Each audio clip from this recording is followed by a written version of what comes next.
Hello, my name is Dr. Jim Doty, and I'm the host of the Into the Magic Shop podcast, where we explore the mysteries of the brain and the secrets of the heart.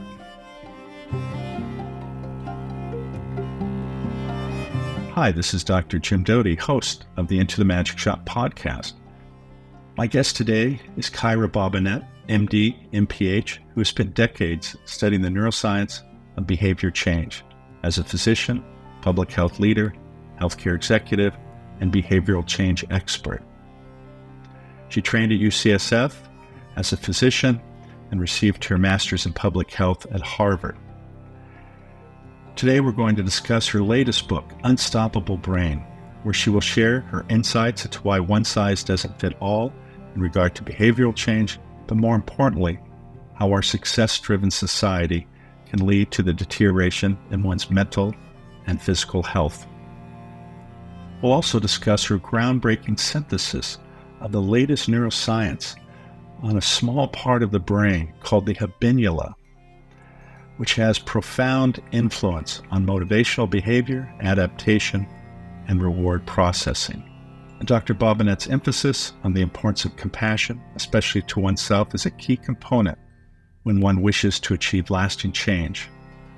As a compassion researcher for several decades, this key realization of the importance of self-compassion as a fundamental part of achieving lasting change is critical. It is also a fundamental component of both mental and physical health. Kyra, thank you for being with me today. It's great to see you. Obviously, you and I are good friends before this, so it's nice to have a chat with a good friend. But in terms of why we're here today, one is I want to talk about what you're passionate about, and I know you have a new book coming out called Unstoppable Brain.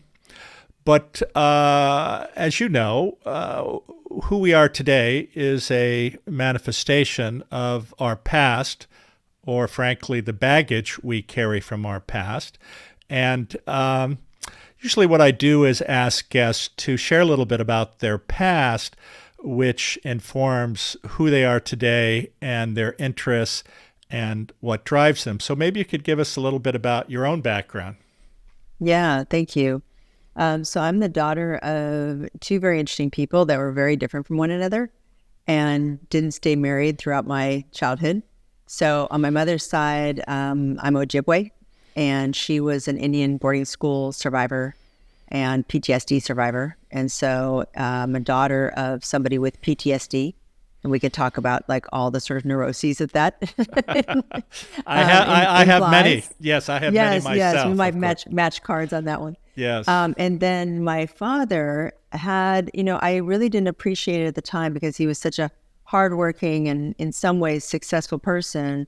And then, but he also was extremely flawed and closeted about a lot of his flaws. And so he had more of a subtle effect on my young life because he had a lot of rage and verbal abuse and emotional abuse, as well as putting me on a pedestal, which can sometimes be confusing, as well as parentification of me as a child. And so I would say that my childhood felt more like an adulthood in many cases with my two parents and their respective needs.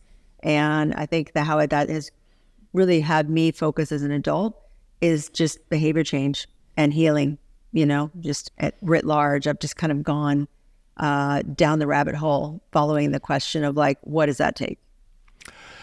Well, and it's interesting because I used to think that everybody's life was much better than mine.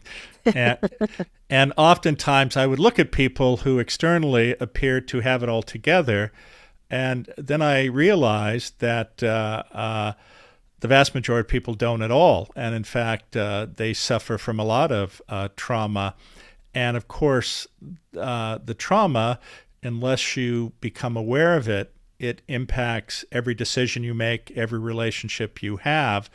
And then you're sitting there going, why does this keep happening to me? And I think that's, of course, one of the problems. Now, you're very accomplished. I mean, just to reiterate a little bit, which I already did in your intro, but you have an MD from UCSF, an MPH from Harvard. At one time, you were the chief wellness officer for Aetna, and you've been involved in starting a couple companies, but I think your most recent is Fresh Try. Is that correct? That's right. Along those lines, you have already wrote a significant book, and so the question is, you now have this new book that's coming out. I think the first book was Engaged In. Is that correct? No, that was the first company before the Fresh Try, and then the first book was Well Designed Life. Yes, exactly. I'm sorry, I confused those two. That's which okay. Shows you my memory issues. Yeah. And now you're talking about Unstoppable Brain. Yes. But you've been a consultant also for companies, true? Or at least your companies have been a consultant. I think Walmart was even one of them. Yeah, so Walmart is our main customer with Fresh Try. We built it with and for Walmart associates, and it was about 2016 on. We started that project and became a software company because of it. Wow. And so I'm sure you're following metrics with that. So how impactful has that been for their employees? Yeah, so so far we're showing a lot. These are self-reported outcomes. But we show about 80% of people who come to us lose weight, and those that use the app more often are more likely by a p-value of less than 0.001 to achieve 5% body weight loss. And so it is a significant driver of weight loss in people. Most importantly, though, the premise of the software came from behavioral research with Walmart associates, where I looked at, those who, despite all of the social determinants of health and, social and economic barriers, that there was a certain subgroup of people scattered around the U.S. that had achieved long-term health behavior change and kept it that way permanently. And so looking at their characteristics, there was only one thing they had in common, which was what I've coined as the iterative mindset. And so now we're kind of validating that mindset as part of the software experience, but also on the side, we've done a lot of research studies that are going to be published on how powerful that mindset is. Well, before I get into that with you, this app that you created, it's not only just for weight loss though, right? That's right. It's for overall health habits. So there's movement, there's stress, there's thinking, there is eating healthy, those kinds of domains. And from your experience, and obviously Walmart, their employees are a certain demographic, but I am assuming that the types of practice you're talking about actually can benefit anyone.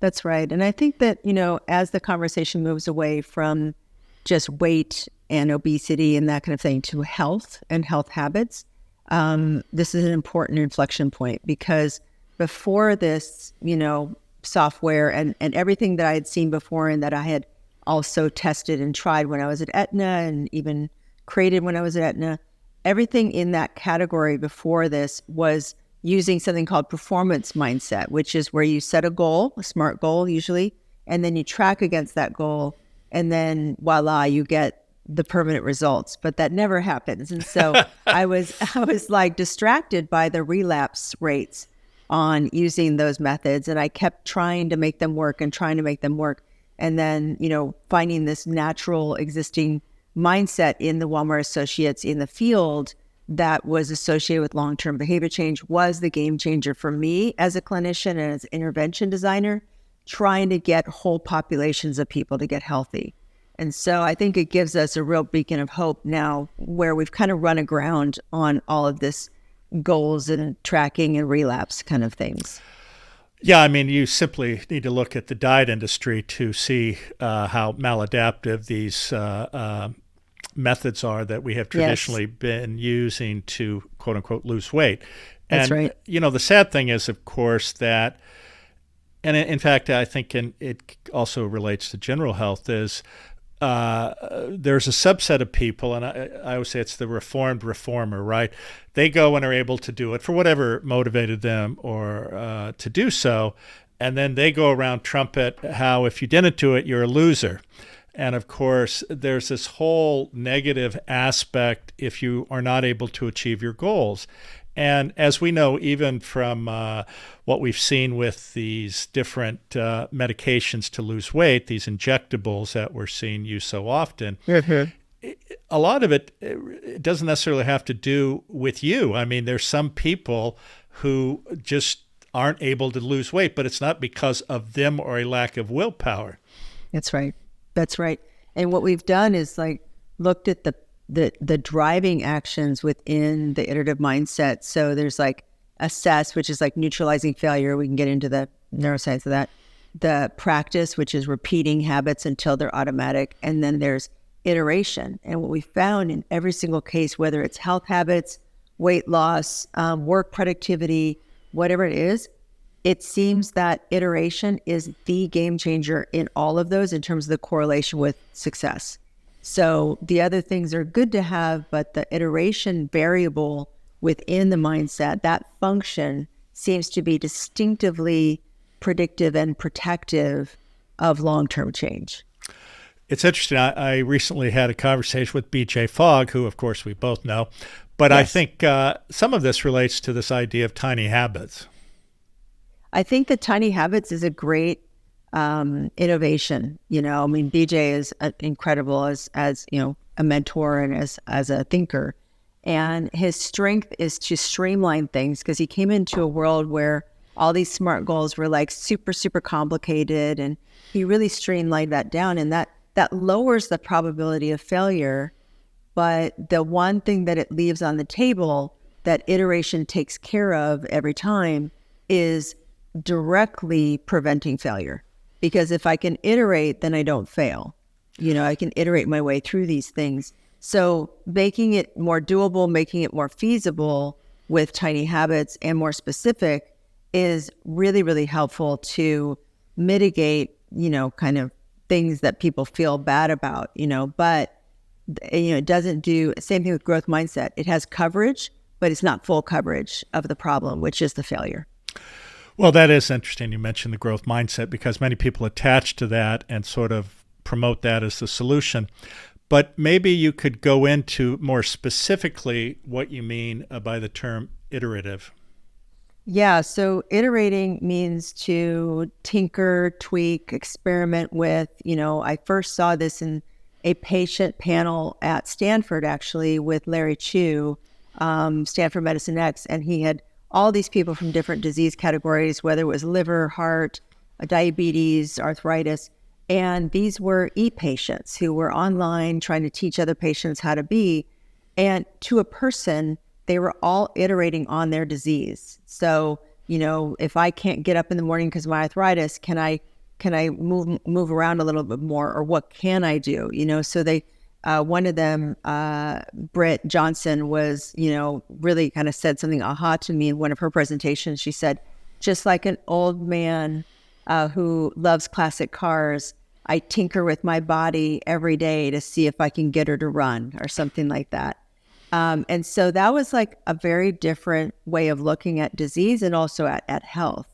And so iteration can be environmental. You could move your stuff around. It could be social. You could move who you do it with. You could get rid of people who are sabotaging you.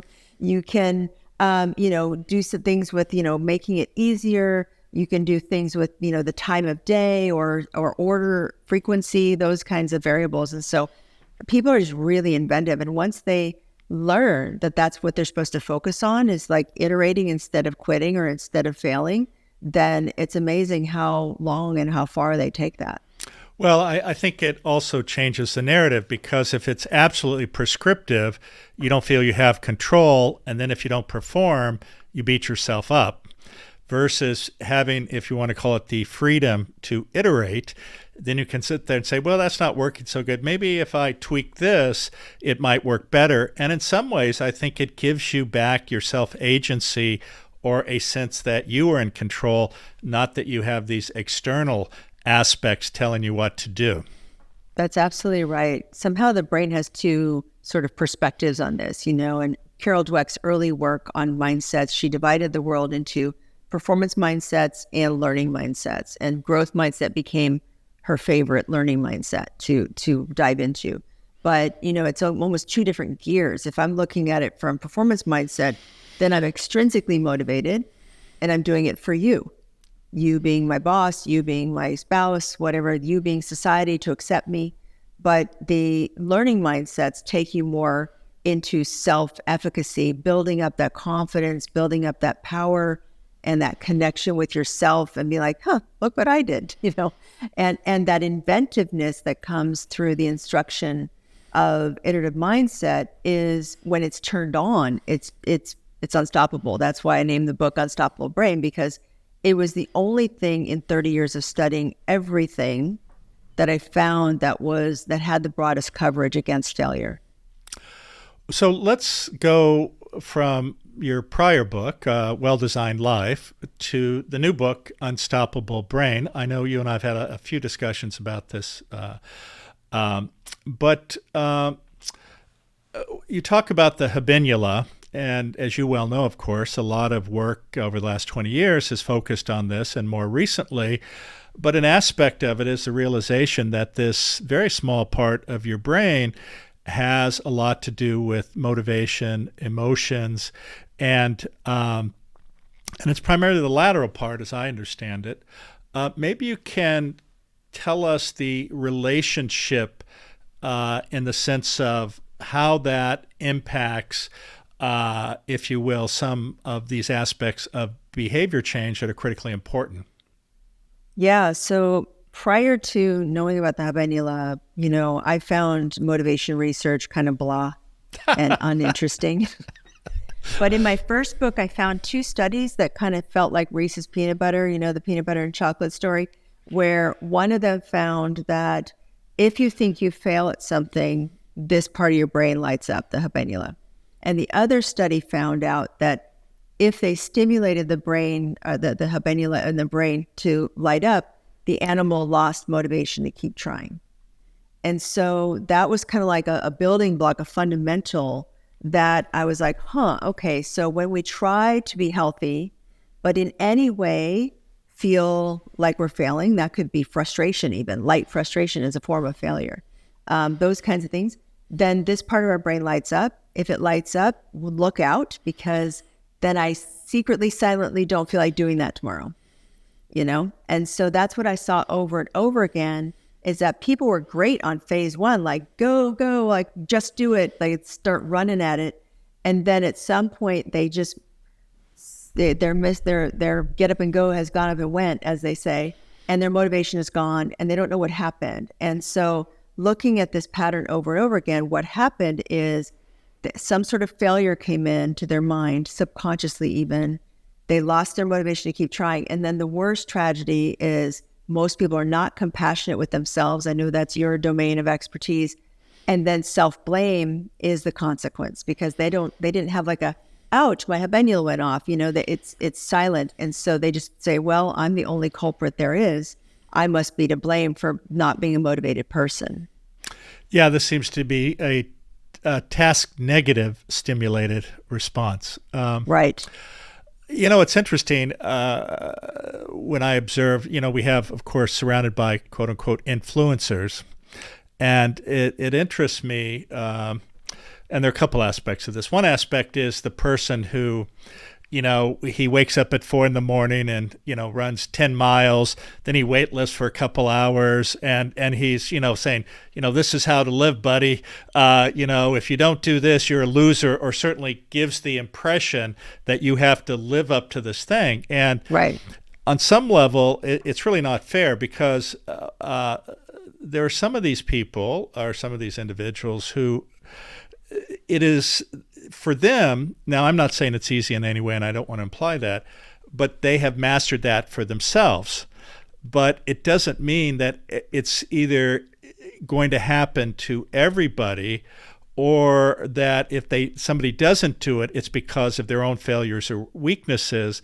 But I think the implication for a lot of people is, well, if you can't get up at 4 a.m. and run 10 or 15 miles, then you just don't get it, man. And I think it's much, much more complicated than that. And everyone's lives are different. And, I would suggest there's even a subset of those people who they haven't dealt with their own internal pain. So they're beating themselves up in this way so they actually don't have to face the pain that they actually carry with them. And this is, in some ways, this is like anorexia. They can control this, but they haven't faced the other things that are the drivers. Now, I'd love to get your opinion on that. Yeah, there's so much there to unpack, right? That's everything, what you just described. And I think there's a couple things that are problematic. One is that having that performance-based mindset, which is that, I'm going to get up and I'm going to do this and it's all rigid, right? What it does is if you take a pie of 100% of what can happen, it narrows the slice of success down to this one little 10-mile run and weightlifting. And if you don't do it, well, guess what? That person's not going to do that forever. At one point or another, that person will have to iterate on their routine. So that's a for now, that they're able to do that for a while, right? But we see that as with our comparison mind, with our comparison thinking, then we fall short. That's a failure that's happening to that whole audience of followers for him. So even though he's great, and he's performing and using performance mindset and saying, this is the way, folks. All the folks are having habenula hits. They're feeling more disempowered. So there was a study that showed that scrolling on your phone, on social media, doom scrolling as it's called, basically turns on the habenula. So what are we doing? We're basically like extinguishing our motivation to live our lives right before we go to bed. And then in the morning, you jump on your phone, you do the same thing, and you're not as good as somebody else. There's that comparison thinking that's a form of failure disease. And then the failure goes off, the habenula goes off, the motivation disappears, and then you go into your day like that. So that's what's tanking all of the population in terms of mental health. That is a single mechanism by which this is, because habenula has been found to be the locus in the brain of depression, of anxiety, of OCD. It governs the reward pathway. It governs the PFC. It governs dopamine and serotonin. Like, it's basically the master control switch. Do you know it's so unfortunate, and I'd like your opinion on this, but we see these influencers, and if you do a survey of high school students, they either want to be influencers, professional athletes, rich, or a celebrity. I mean, that makes up the majority of children, unfortunately, and obviously a significant part of this has to do with social media. But you see these kids who become influencers, and they're promoting a narrative of perfection, which they don't have, but they're using filters or all sorts of props or whatever, and so many of them are ultimately become very unhappy because they realize no way can they live up to what they're projecting to others, which then of course leads to stress, anxiety, depression. But the sad part is you have the kids who watch them who believe this, and then it affects them by the same thing we were talking about, which is these comparisons. Exactly. So having a performative culture, or should I say an overly performative culture, we're leaning on something that has been shown in the literature to backfire in very nasty ways. Not only do you get the quitting of effort, you get maladaptive behaviors, you get cheating, lying, faking, you get depression, anxiety from all the comparison, all the failure triggers to your brain and things like that. So you basically described the social fabric of producing failure and producing motivation loss and habenula hits, and all that's the mechanism by which all those kids are getting depressed. No, and it's a tragedy because, of course, it is affecting so many people. Just to reiterate again, not iterate, but reiterate. These types of things we're talking about, though, actually can be used for any type of behavior change. That's right. I mean, iterative mindset at work. So the studies that we're doing is showing that if you have iterative mindset at work, it is associated with the highest level of productivity.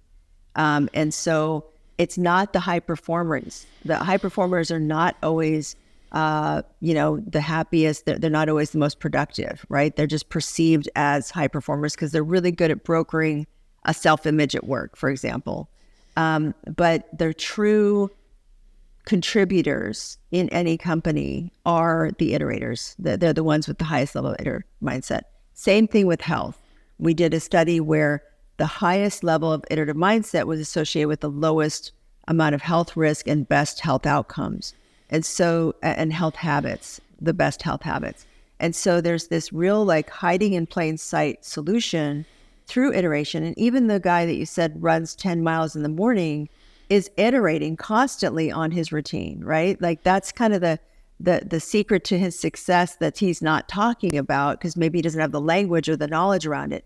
But the reason why he doesn't fail is absolutely because he's iterating his way through that.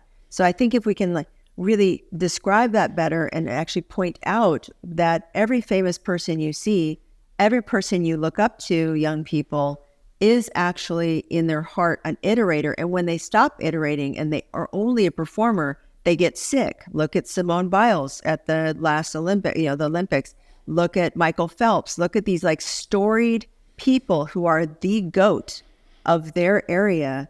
And because they overperform and only perform and they forget to iterate or they don't iterate, then they're unhappy. And that's why you get really wealthy people who are unhappy, who are unfulfilled.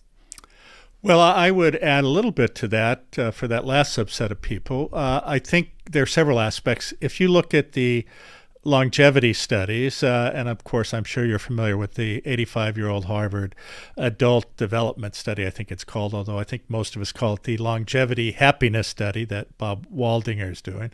Or you look at the work from the Blue Zones by Bob Buttner, or Butner. It's interesting, though, because if you look at how people, if you want to call it succeed in life, it has to do a lot also with a sense that you're being supported by a community and that you have deep relationships and, if you will, people love you. And how does that intersect here with this idea of mindset? Because we know that if you don't have those aspects, and of course, one part of this is, you were born in a village, let's say, everyone knows you, everyone supports you, even they accept you for who you are, and it is sort of a community that educates you, supports you. In the modern world, of course, we don't have, at least many people don't have, either relatives that they're living with or people who live nearby or friends over many years who, no matter the circumstance, they're there to support you. How does this sort of lack of support or a sense of belonging impact when we're trying to do behavior change? Yeah, so obviously there's so much literature on our need to belong, are wired for social, that is absolutely a part of our being. We can't go without that. And so I think that how I'm going to hypothesize this is that if the habenula is the center of all failure hits, then a community buffers, because if you're a part of a community, they just accept you for who you are, foibles and everything. But if you're part of a group of people that is competitive, that is performative, then it may not seem as safe emotionally and socially. And you might get a lot more hits. A lot of the social hierarchy that we see in animals and nature starts to happen, where one zebrafish fights another, and then the losing one, their habenula goes off and they get banished forever kind of thing, and they go and die alone. So I think it lowers the chances of somebody feeling like a failure, and because they feel like they have a place and they feel seen within the fabric of that community, if it is a healthy community, to your point. No, I that is the point I was making, is that unfortunately in modern Western society, so many people feel afraid to be who they are or to express their fears or anxieties because of this concern that they're going to be judged, especially in the context of performing. And I think that is a real problem. And so I just wanted to reiterate, though, how powerful communities are, or places of support. And I would suggest anyone listening, if you can find your tribe, that's what all of us should try to do.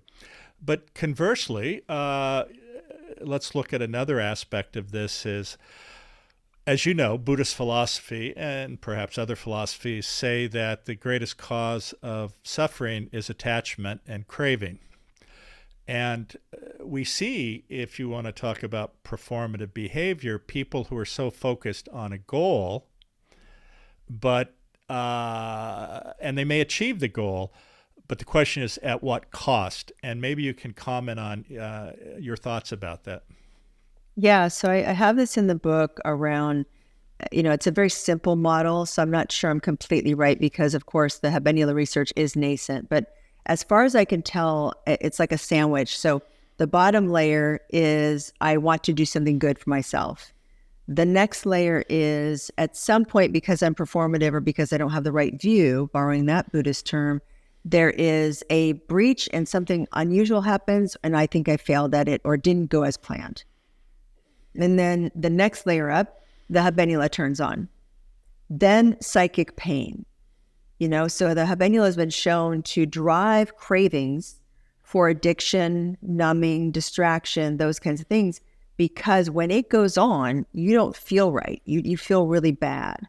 And then the addiction sits on top of that to kind of, try to be like, and it almost like the habenula, I describe it as like the brakes in your car.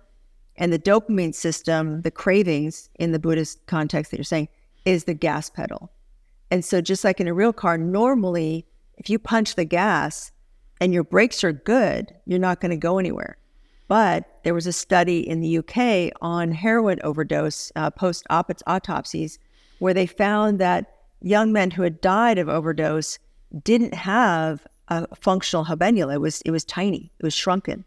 And so you can imagine that the gas pedal, that craving, just sent them over the edge into, unfortunately, losing their life.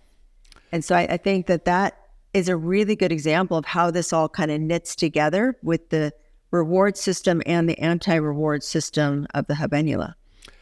But let me also, though, talk about, people, and I'm not talking about necessarily addiction in this case, I'm talking about people who are so performance driven because they look at the world through the lens of a zero-sum game.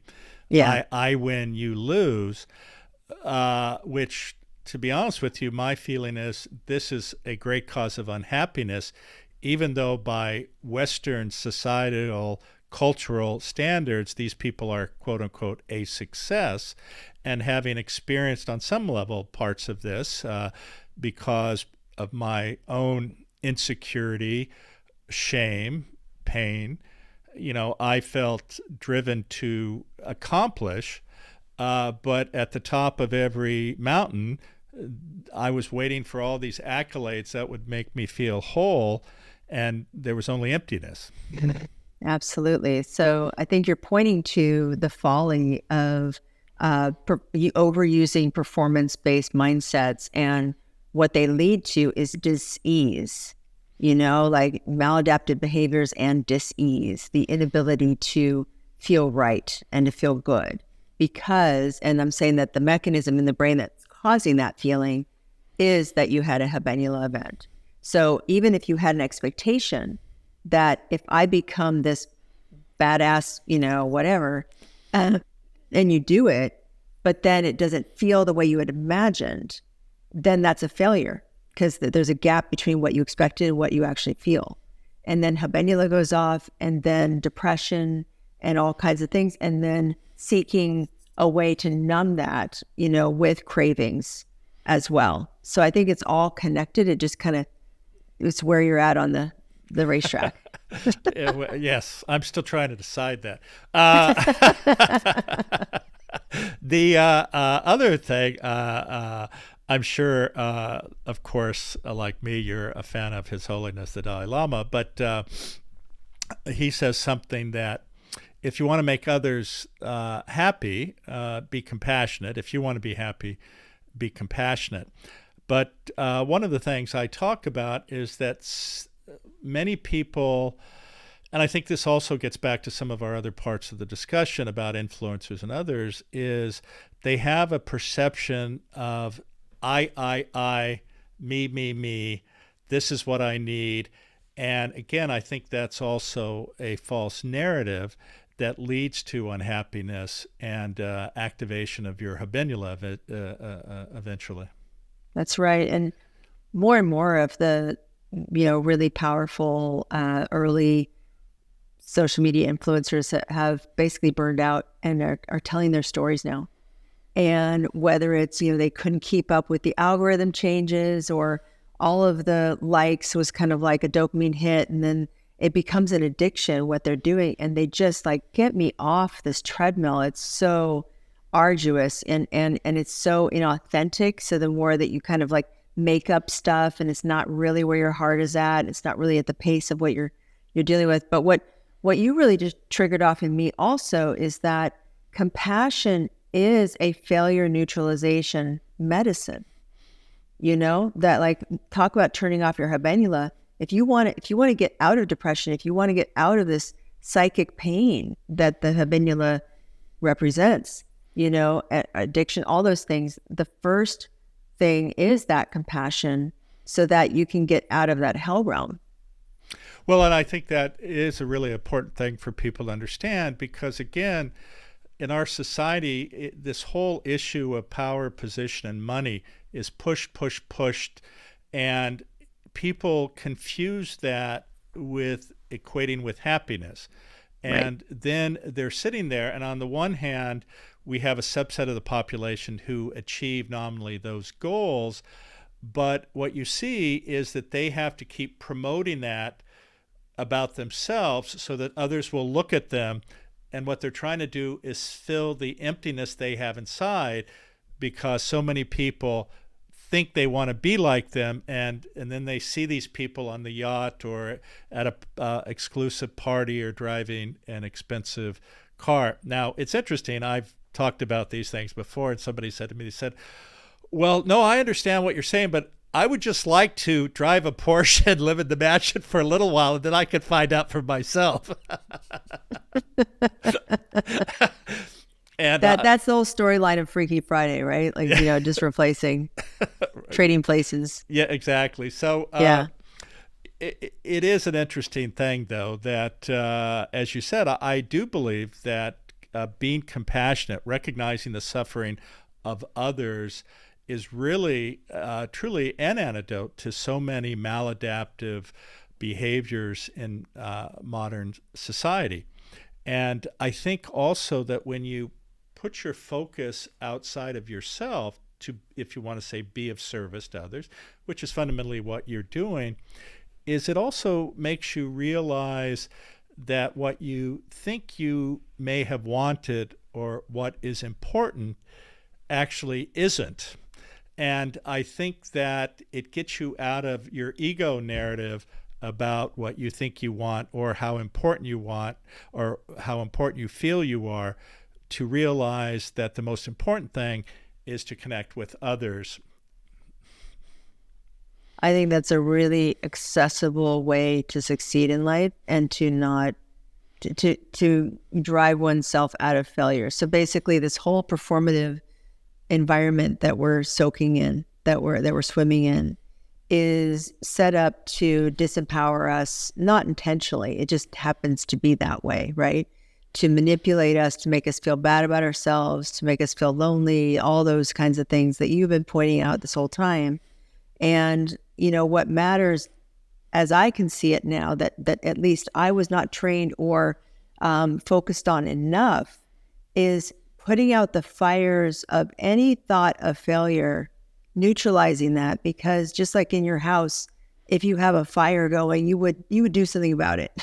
But in behavior change and in health and in wellness, all these conversations, mental health, we are not focused enough on tracking where we think we failed and then talking ourselves out of it, neutralizing it, letting it go, healing it in some way, like those kinds of things, because that needs to be the next advent of how we use this information to get better at behavior change itself. No, I think that's right. And I think what people forget oftentimes is the power that they have in themselves and their own abilities to change themselves. And I think, unfortunately, one of the worst things, of course, which in some ways we've talked directly about and also skirted around, is negative self-talk. And what I always say is that if you're constantly beating yourself up, it's like creating a prison for yourself where you lay brick by brick by brick down and the walls get higher and it gets darker. But when you realize your own self-agency and your own ability to actually manifest, if you will, whatever you choose, but it has to be done in the context of what we're talking about, which is having insight and self-awareness. I think about the baggage you're carrying and how it affects you. And a lot of people never look at themselves. They'll be on marriage number 3 with an abusive partner, and they'll go, how did I get here? Again. Yeah. Again.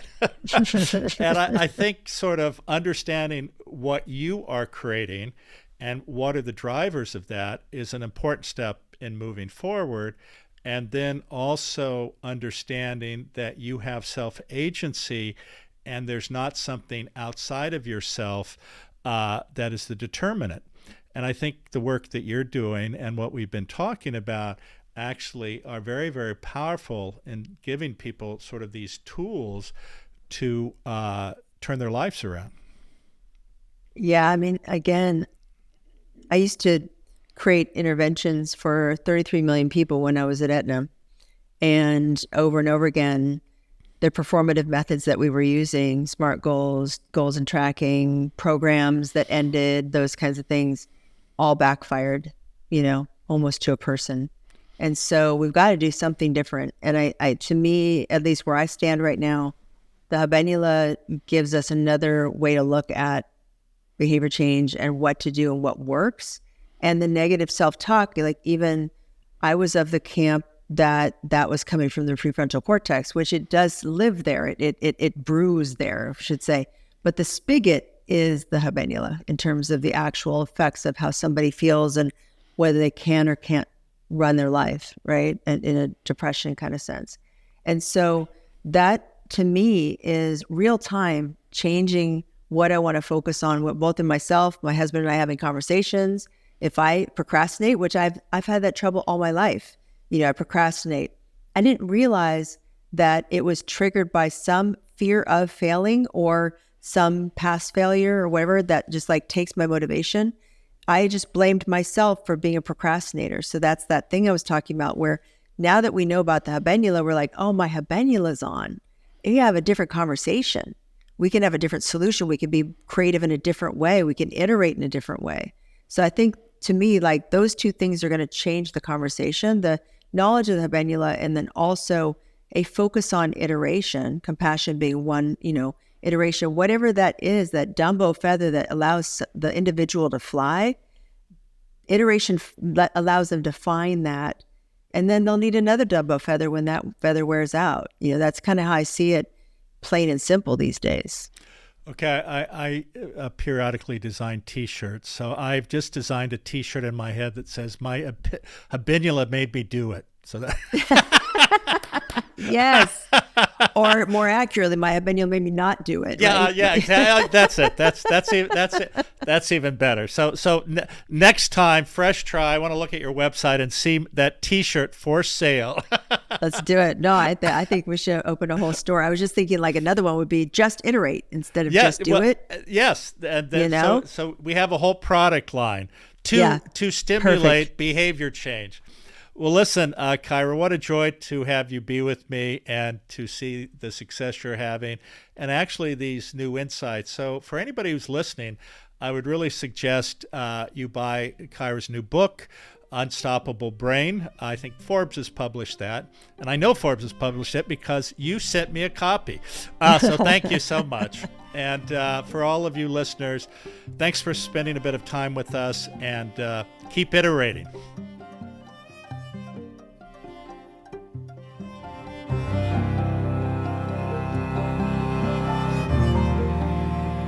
Again, thank you for being with us today. The Into the Magic Shop podcast can be found where you find your most popular podcasts, or you can find us at intothemagicshop.com.